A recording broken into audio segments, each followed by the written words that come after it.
And all of a sudden, you're on stage.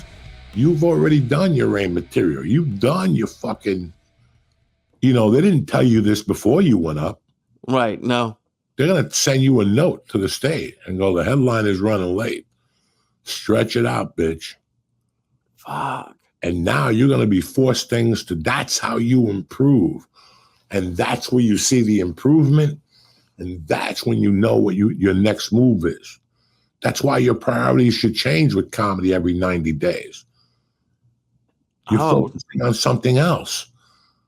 This month, I'm going to focus on this joke and this bit and where to put it. And every month, you have a mission. Every week, you have a mission. Fuck. Yeah, that's crazy to think about. All I've thought about up until this point is like just trying to write jokes and be funnier. And that's what you should be thinking about at this level. Okay.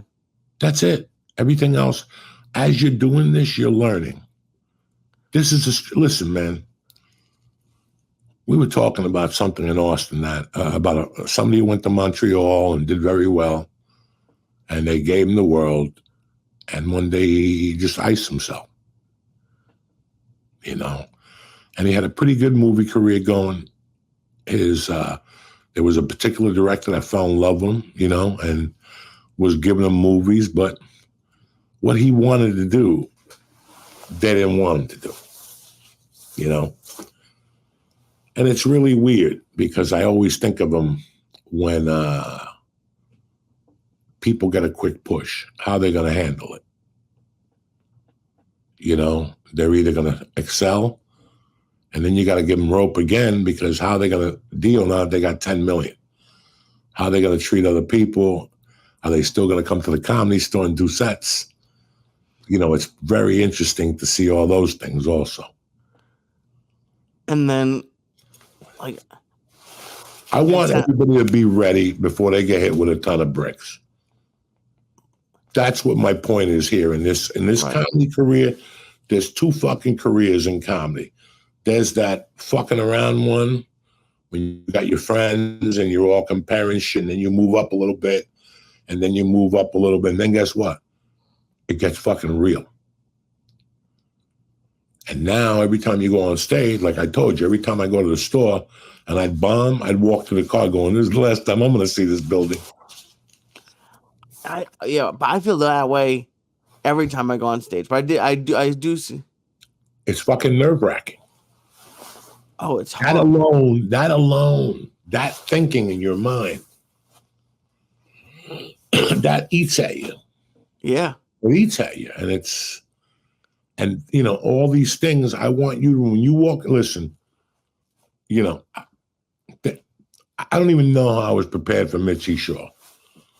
Till this day, I sit there and I'm like, how did I pass? That audition was scary enough. If you want me to sit here and go, oh no, I just walked in there. Dog, you're shitting your pants. You got a bead of piss that's about to come out of your turtleneck. I had to wrap my uncircumcised dick with a bread tie. I got a piece of shit in my ass. My stomach is rumbling. You don't want to have a cocktail because you might forget your material. You don't want to smoke pot because you might forget your material. It's 1,000 things. You're going up in front of your future, whatever you think it is. So what if you go, yeah, I'm going to be a Comedy Store guy. You walk in there and she goes, nah, you got to go home and come up with plan B. Now what do we got? I can't even imagine that. Find out what her feedback is. Where you just got awful, or, does she think you got to come back in 6 months? 6 months? Well, Lee works there and I fucking run circles around him. I don't know. I don't know what to tell you. You do what the fuck you want to do now. She gave you 6 months. You show up in 9 months, you blow her fucking wig off, and now you're a regular. But what if she would have told me no? Right. I don't know how you would deal with that. I don't know. I would have had to go to the Laugh Factory the next day. Remember, I got to LA on a Monday. Next Tuesday, I went to the Laugh Factory, waited all day, had a great set, and the guy's like, it's never going to work for you in LA. Jamie Masada, who once I got the podcast, he was calling me every week, buddy, what are you Of being? course. And I love Jamie, you know, I'm not, but it's really weird. And you have to take that and learn how to move forward. A lot of people can't take 3 of those punches to the head and not move forward. No Comedy Store, they can't get an agent. The girlfriend dumped you for an actor. That's enough right there. Well, didn't Ari get turned down? Like, not turned down, but like, didn't he have to audition like 18 times or something? Yeah. That's crazy. Like, what do you think that did to it? Because now he's doing theaters and killing it. Listen, man, when you get into comedy, it's not about the money or it's the longevity of what, you know, you have to, you sell a piece of your soul. You sell a piece of yourself. Now I'm giving the right to these people to call me every day and pitch ideas at me. Now you don't get popularity, you lose pieces of yourself. Why? And not everybody can handle that because everybody wants a piece of you, Lee. The agents want a piece of you. The managers come out of the woodwork. The same people you talked to 10 years ago and told you to try ballet. Now they call you up and like, what are we going to need to do here? We've known each other for 20 years. Why did you not sign with me? He told me to try tennis 10 years ago, you know.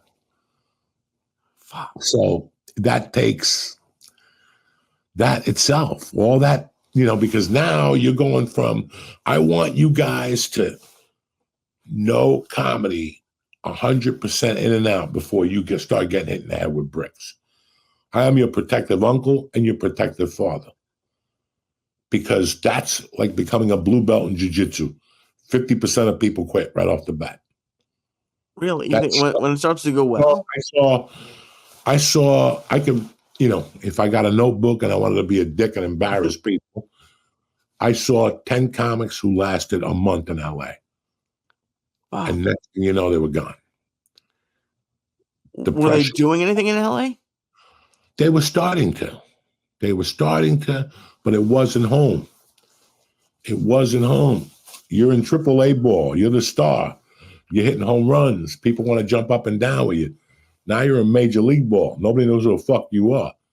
You're carrying towels. You're fucking bringing waters. You're calling people mister. It's the same, you know, it's the same fucking concept, man. Turn off your TVs. Run for your lives. It's over. They didn't put you on this planet just to give up. If Uncle Joey could do it, I could fucking rule the world. That's what you gotta be thinking. Welcome back to church, motherfucker!